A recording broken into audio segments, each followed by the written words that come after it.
I have not done anything wrong. I've been advised by my counsel to assert my constitutional right not to testify. You don't get to tell your side of the story and then not be subjected to cross-examination. That's not the way it works. That was IRS official Lois Lerner, who's been placed on administrative leave and may be called before Congress again following her performance this week. Let's get into that now with the Roundtable. Congressman Peter King and Congresswoman Debbie Wasserman Schultz are back, and we're joined by ABC and Fusion correspondent Jim Avila and Politico's Maggie Haberman. Welcome to all of you, and to you again. And let me start with you, Congresswoman. Did Lois Lerner do anything wrong? What did you think of that testimony?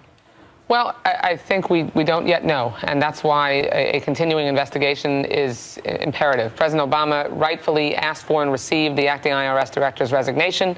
He's called for a deeper dive on whether anyone at the IRS actually did commit any crimes, and to see what can be done down the road to make sure that it never happens again. At the end of the day, an agency as powerful as the IRS should never engage in any conduct that treats taxpayers less than neutrally, and President Obama rightfully called the conduct that occurred here outrageous and unacceptable. Congressman King, how can you convince anyone this isn't political? How can President Obama convince voters this wasn't political? I think by laying out all the facts, and I agree with Debbie, this was, as I see it, a terrible abuse of power, and it has to be fully investigated. The only question to me involving the president is how close to his inner circle did this get, as far as him knowing about when it happened? We learned his chief of staff knew about it this week, correct? Yeah, and again, is it not certain the timeline about when his counsel knew about it, when the chief of staff knew about it, when the Treasury counsel knew about it. And as far as the White House counsel, I don't think it's the White House counsel's job to insulate the president. I mean, that's what we're hearing secondhand, that they didn't want to tell the president because they didn't want him to be brought into it. I think the White House counsel should he have told? Should Dennis McDonough have told the president about this? Let's be clear. The reason that the president wasn't informed is because until, just like Darrell Issa didn't reveal what he knew all the way through the IG's investigation, giving the president piecemeal, incomplete information doesn't make any sense. You want to bring the president a complete picture so that then the actions that he took, which were the responsible actions to take, can be done comprehensively. It's important, though, to understand there is nothing that has pointed to any outside influence or any political motivations here, and nothing that has pointed to President Obama's involvement. Now, if there is an ongoing scandal, I think the president, as the chief executive officer, has the obligation, the responsibility to stop it, to wait until the investigation is finished. More damage may be done by then. So I think the president should have been told, unless it involves somebody close to him, which it didn't. If it's an action by a department or an agency, the president should be told about it so he can take corrective action. Then why didn't Darrell Issa, the chairman of the Oversight Investigations Committee, who knew it all the way through, who was aware of the IG investigation, never revealed what he knew, never brought it before his committee? Because he said that you don't do that until you have a complete investigation. But he's not the president of the United States. The president of the United States is the one administering the office day to day, ultimately. Maggie, should he have intervened? Should he have told the president? And do you think more heads are going to roll here? I do think more heads are likely to roll. I think that we don't know, to the question you two are debating of whether there was deliberate targeting or not, we don't know the answer yet. We don't know exactly the scope of what went on. To say that there's no evidence of politics being played per se, we do not know the answer to that. We're not going to know for a while. I do think you've seen the crush of excitement about this slow down a bit. We're heading into congressional recess. There will be more after that. I don't think this is going away anytime soon. And I think the problem for Lois Lerner is when you take the fifth, the presumption is always not of innocence, right? And that's not fair. Even though it's supposed to be. It's supposed to be, but that is the political calculation. I think it's clear, too, Martha, that at the White House, this is the one of the three scandals that the president and the White House really wants to be careful about. The press scandal, the people in the country don't really care about us and about who's being investigated. That's not their issue. They might care about the information they're not getting eventually, though. But it's not on it's not the forefront. And certainly Benghazi is a bit confusing to people. They understand the IRS. They fear the IRS. They do not want the IRS in our business and in other people's businesses when they're not supposed to be. And the president understood that from the beginning. He did speak out right away, and he has taken action there very decisively. Maybe not to everybody's satisfaction, but there is a clear difference in the way they address this. Jim, let's move to the big issue you covered this week, and it's the immigration bill making it through committee. A lot of celebrating up on the Hill. Let's take a look. It's gratifying to see the momentum behind these reforms. That's how we move legislation forward for the greater good. Compromise. I must observe that S744 repeats many of the mistakes of the past. That's Harry Reid celebrating, by the way. That's I think that's as excited as he gets. Jim, what happens now? I think maybe the celebrating will level out a little bit here. Well, it was celebration because this was the first step, and it's a long road. The Senate did, in fact, work. And there was some celebration about that there was some government working here. There was compromise among senators here. There was, of course, self-interest in all of this because the Democrats have a huge, a lot at stake. They've promised, they've received support from the Latinos in particular. And the Republicans, in order to continue to be a national party in this country, have to somehow get back some of that Latino support, and immigration is the only way to do it. Senator Bob Menendez told Univision's Jorge Ramos that they don't yet have the 60 votes needed to avoid filibuster, correct? That is correct. And that is, well, this was absolutely a step, and I think there was jubilation about that. At the end of the day, we were talking about it got out of committee. The real work is going to take place on the floor, and this is going to be very messy. Privately, some Democrats will say they do not think they have the votes. They're not certain that it will pass.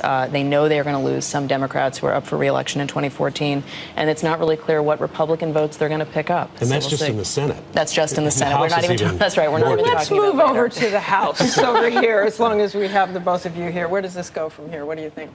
I can only speak for myself. My concern is about the security. We're in this position now with 11 million illegal immigrants because there was not adequate security. 8 guys coming out of a room saying there's going to be security, or 8 senators, is to me not enough. But I do want to vote for a bill. I'm a grandson of immigrants, grew up in an immigrant neighborhood. New York, as Maggie knows, there's immigrants everywhere, and we just come to accept it. It's part of our tradition. So I want to encourage more legal immigration, and if we can find a way to legalize the 11 million of the year, I just want to be sure that we're serious about security and not just saying it's there. If that can be done, then I would certainly vote for it. There are 11 million undocumented immigrants in this country who deserve a path to legal status, a path to citizenship. It is wonderful and huge progress that the Senate Judiciary Committee passed this bill, but the jury is still very much out.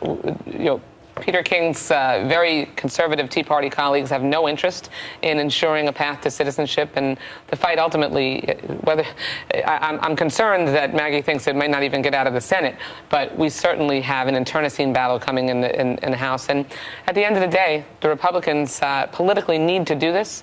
If they don't, they're going to lose the Hispanic vote for a generation. It was a question of getting it done right. And again, I don't want to be in a situation where 5 years from now there's another 5 or 10 million illegal immigrants here in the country. Yes, if we can legalize them, fine. But again, we have to make sure the systems are in place and we're not just going through a feel-good process where we say there's security and it's really not there.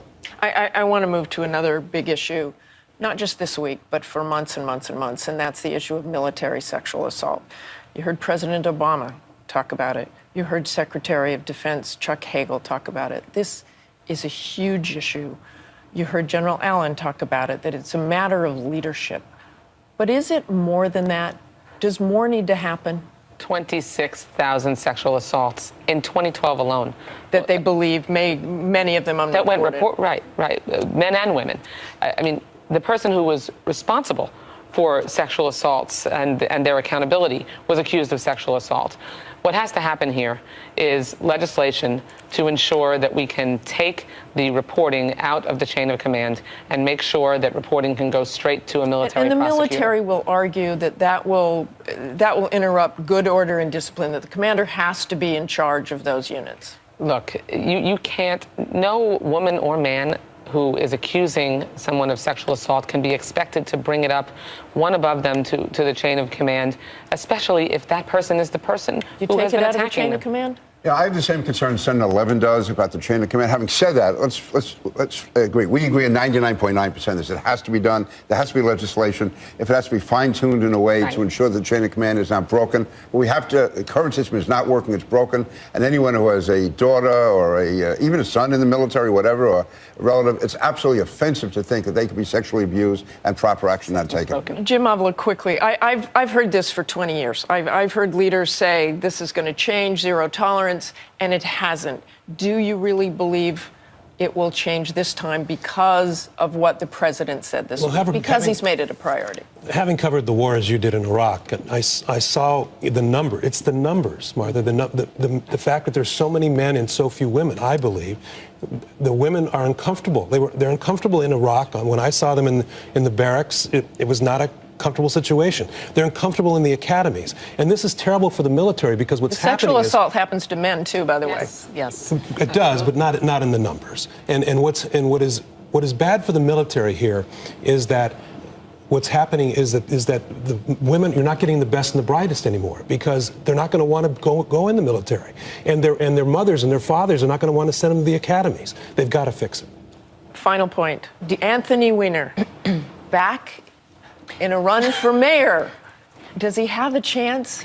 He has a chance because this field is pretty lackluster and nobody is capturing the imagination of the public. But I have yet to meet a single political professional who thinks that Anthony Weiner is going to be the next mayor. So he has a chance, but a very, very, very slim one. And do you think he'll change? Do you think he'll be the same old Anthony Weiner in this campaign or the same kind of cantankerous guy or Mr. Apology? He's already been the same kind of cantankerous guy once he's dispensed with the 20 seconds of apologies. So I don't think he's changed very much, no. I think we're seeing the same Anthony Weiner. Probably going forward. Okay, thanks very much to all of you. And Maggie is sticking around to answer your questions for our Web Extra.